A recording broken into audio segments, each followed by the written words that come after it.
95,000 से ज्यादा मरीज स्वस्थ हो चुके हैं, जिसके बाद देश में रिकवरी रेट बढ़कर 88.81% हो गया है। देश में कोविड से मृत्यु दर घटकर 1.51% रह गई है। पिछले 24 घंटों में 61,775 कोरोना मरीज ठीक हुए हैं। पीबीएचयू के आईएमएस का एमआरयू यूनिट है, जहां वाराणसी और उसके आसपास के कोविड-19 के सैंपल की जांच होती है। उसमें काम करने वाले कोरोना वॉरियर्स कई घंटे काम कर रहे हैं और जांच की रिपोर्ट हम तक जल्द से जल्द पहुंचा रहे हैं। आइए एक नजर डालते हैं हमारे संवाददाता की वाराणसी की नोडल ऑफिसर से बातचीत पर। बनारस हिंदू यूनिवर्सिटी का आईएमएस का ये एमआरयू यूनिट है, जहां पर हमारे कोरोना वॉरियर्स, जिनको आप कह सकते हैं, वो जांच करते हैं उन सैंपल्स का जो बनारस के आसपास के जिलों, 4 जिलों से, भदोही, जौनपुर, सोनभद्र और बलिया, 4 जिलों से जो सैंपल आते हैं उनकी ये जांच करते हैं। और इस यूनिट को की नोडल ऑफिसर हैं डॉक्टर रोहिना सिंह जी। डॉक्टर साहब, यहाँ पे आप लोग किस तरह की व्यवस्थाएं देखते हैं और क्या क्या नई मशीनें या जो उपकरण आ गए हैं जिनसे कि आप जल्दी से जांच कर सकें? ये हमारे डिपार्टमेंट हेल्थ रिसर्च और आईसीएमआर द्वारा संचालित ये एमआरयू यूनिट है, जिसको हम पिछले 6 महीने से कार्यरत है। 4 जिलों को देखते हुए हम वायरस के जीन को, जो आपकी आंखों द्वारा नहीं देखा जा सकता है, उसको एम्पलीफाई करके आरटीपीसीआर द्वारा करते हैं। और इसमें जल्दी से जल्दी रिपोर्ट, जो हमको 4 से 5 घंटे लगते हैं देने के लिए, हमारे कुलपति काशी हिंदू विश्वविद्यालय ने 2 ऑटोमेटिक मशीन दी है और आईसीएमआर द्वारा भी हमको एक मशीन उपलब्ध कराई गई है। इस तरह से हम जल्दी से जल्दी 4 घंटे के अंदर रिपोर्ट देने की कोशिश करते हैं। ये कोरोना वॉरियर्स हैं जिनको हम सैल्यूट करते हैं और चाहते हैं कि ये इसी तरह देश की सेवा करते रहें। Camera person doctor Ajay Singh के साथ doctor Ritesh Bahadur Singh Gautam, DD news, Varanasi. Prayagraj में समय के साथ कृषि विविधीकरण पर अब किसान केंद्रित हो रहे हैं। अनाज उत्पादन के साथ साथ मछली पालन व कृषि से जुड़े हुए अन्य प्रमुख व्यवसाय कर रहे हैं।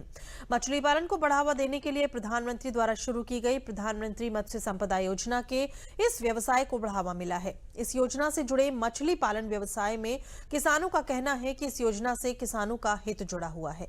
मत्स्य पालन विभाग द्वारा उन्हें जानकारियां भी मिल रही हैं। इस व्यवसाय के संबंध में प्रशिक्षण भी दिया जा रहा है। मत्स्य पालन के लिए आर्थिक मदद भी मिल रही है। प्रयागराज विकासखंड कौड़िहार सेरावा के किसान नागेंद्र सिंह ने साल भर पहले मछली पालन का व्यवसाय शुरू कर अच्छा मुनाफा कमाया। बिना किसी सरकारी मदद के लगभग 9 बीघे से अधिक जमीन पर बनाए हुए तालाब में मछली पालन कर रहे हैं।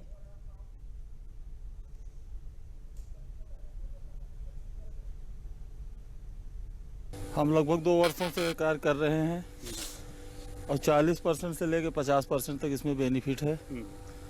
और लोग इसको करें, ज़्यादा से ज़्यादा किसान यहाँ के प्रोत्साहित हो के हमारे अगल बगल भी लोग गड्ढा खुदवा के काम चालू किए हैं, तालाब खुदवा काम चालू किए हैं।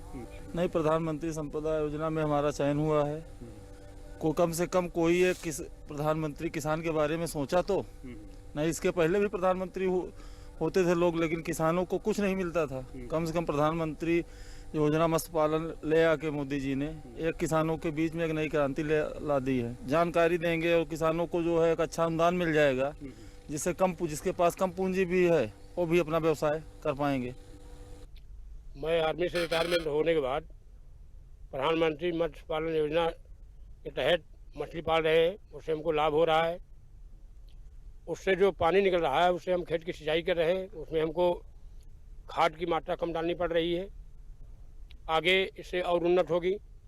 इस पानी से सर हमको ये लाभ हो रहा है कि हमारे खेत में पानी इसका जाता है, बिना खाद बीज के फसल अच्छी हो जा रही है और बढ़िया धान आप देख सकते हैं कि कितना बढ़िया धान हुआ है बिना खाद पानी के, बिना खाद के इस पानी की वजह से।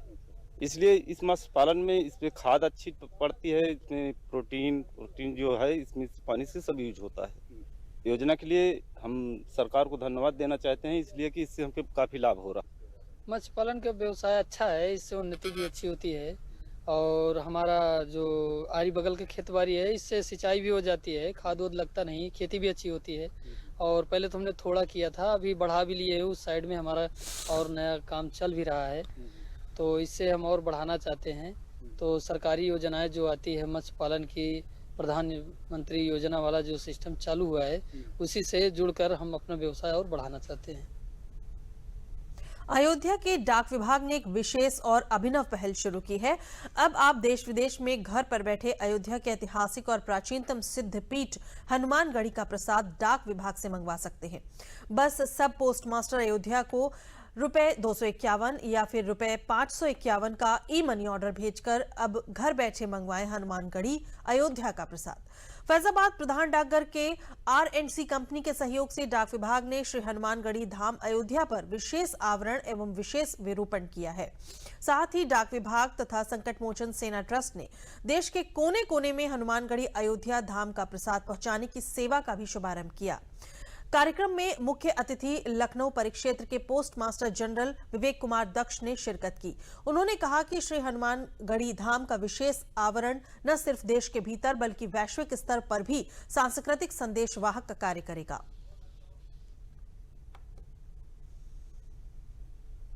हनुमानगढ़ी पे स्पेशल कवर जारी हुआ है, उसके लिए डाक विभाग को फैजाबाद मंडल की तरफ से प्रस्ताव आया था, जिसको डाक विभाग ने अप्रूव किया है और आज उसको जारी कर दिया गया है। इसी के साथ साथ जो हनुमानगढ़ी का प्रसाद है उसका वितरण अखिल भारतीय स्तर पर करने के लिए आप किसी भी पोस्ट ऑफिस से जो पोस्ट मास्टर अयोध्या से है उनके नाम एक मनी ऑर्डर भेज सकते हैं 251 या 551 रुपये का। उसी के आधार पर यहाँ से स्पीड पोस्ट के द्वारा उस प्रसाद का वितरण किया जाएगा। डाक विभाग समय समय पर जो सांस्कृतिक विषय हैं, मुख्य विषय हैं, उन पर डाक टिकट, स्पेशल कवर और कॉरपोरेट माई स्टैम्प जारी करता है। हाल ही में जो माननीय प्रधानमंत्री जी के द्वारा कॉरपोरेट माई स्टैम्प जारी किए गए थे, उसके पश्चात हमारे सामने एक प्रस्ताव और आया जो सबसे महत्वपूर्ण हनुमानगढ़ी है, उस पर भी एक स्पेशल कवर जारी किया जाए, तो उसको आज जारी कर दिया है। मुझे जज साहब ने बताया कि ऐसा आज होने जा रहा है कार्यक्रम, तो मैं तो सिर्फ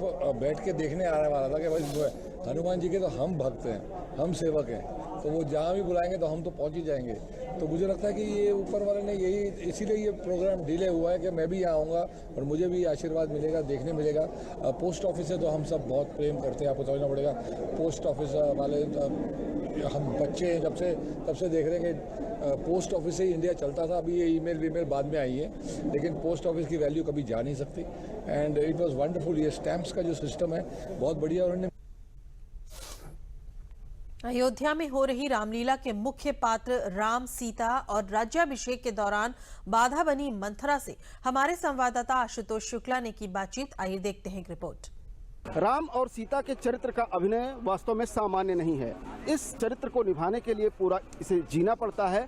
और इस वक्त जो अयोध्या में एक ऐतिहासिक रामलीला चल रही है, इसमें भगवान राम का की भूमिका जो निभा रहे हैं, उनसे हम जानना चाहेंगे कि किस तरह से आप इस भूमिका को निभाने के लिए अपने को तैयार किए हैं और क्या कुछ कैसे करते हैं। सबसे पहले सबको जय श्री राम। हम लोगों ने तकरीबन 2.5 से 3 महीना इसकी तैयारी की है और उसके बाद हम यहाँ पर आए हैं और आप देख रहे हो पूरा स्वरूप दिया हुआ है। तो मैं सबको ये कहना चाहूँगा कि जो भी मेरे भाई बहन सब लोग, मेरे दोस्त, सबको ये कहना चाहूँगा कि सब लोग ज़िंदगी में अच्छे काम करें, बुरे काम ना करें और हमारी रामलीला देखें, उससे अच्छी चीज़ ग्रैब करें, अच्छी चीज़ें सीखें और उनको अपने अंदर समावेश करें, उनको उपयोग करें, उनकी ज़िंदगी अच्छी हो जाएगी। राम का चरित्र ही इतना बड़ा था और उसी चरित्र को जीने के लिए लगातार ये कोशिश की जाती है। हर साल ये राम लीलाओं का मंचन होता है। माँ सीता की भी भूमिका कमज़ोर नहीं रही है। जिस तरह से उन्होंने वनगमन के समय भगवान राम के साथ कंधे से कंधा मिलाया और लगातार अपने जीवन में संदेश देने का कार्य किया। कविता जोशी हैं जो माँ सीता की भूमिका निभा रही हैं, हमारे साथ हैं। इस भूमिका को निभाने के लिए किस तरह से आप अपने को तैयार करती हैं? सबसे पहले जय श्री राम सबको। मैं बहुत खुशनसीब मानती हूँ खुद को कि अयोध्या में होने वाली इस ऐतिहासिक रामलीला में मुझे माता सीता का किरदार निभाने का अवसर प्राप्त हुआ है और मैं इस किरदार को निभा रही हूँ। और रही बात इस किरदार को निभाने की तो 3 महीने से हमारी रिहर्सल रेगुलर हुई है दिल्ली में और अभी अयोध्या में मैं भी मॉर्निंग में हमारी रिहर्सल होती है 6 बजे से और करीबन 12-1 बज जाता है उस रिहर्सल में, फिर गैप होता है। उसके बाद देन शाम को हम लोग फिर इसको आप सबके सामने आते हैं परफॉर्म के लिए। तुलसीकृत रामचरितमानस में हर पात्र को जीना, हर पात्र के मुताबिक व्यवहार करना, ये एक बड़ी चुनौती होती है और इस चुनौती को चाहे राम की भूमिका में और चाहे सीता की भूमिका में कलाकार पूरी तरह से इस अयोध्या की ऐतिहासिक रामलीला में निभा रहे हैं। कैमरामैन दिनेश सिंह के साथ आशुतोष शुक्ला, डीडी न्यूज़ अयोध्या। अंत में प्रमुख समाचार एक बार फिर।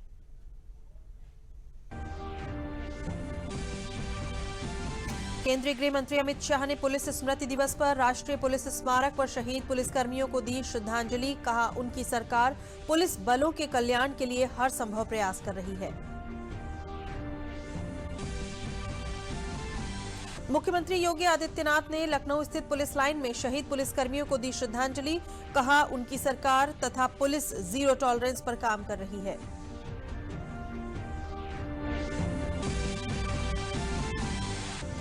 रक्षा मंत्री राजनाथ सिंह एवं मुख्यमंत्री योगी आदित्यनाथ ने सोमवार को राजधानी लखनऊ में कैंसर इंस्टीट्यूट एवं 2 फ्लाईओवर का किया लोकार्पण।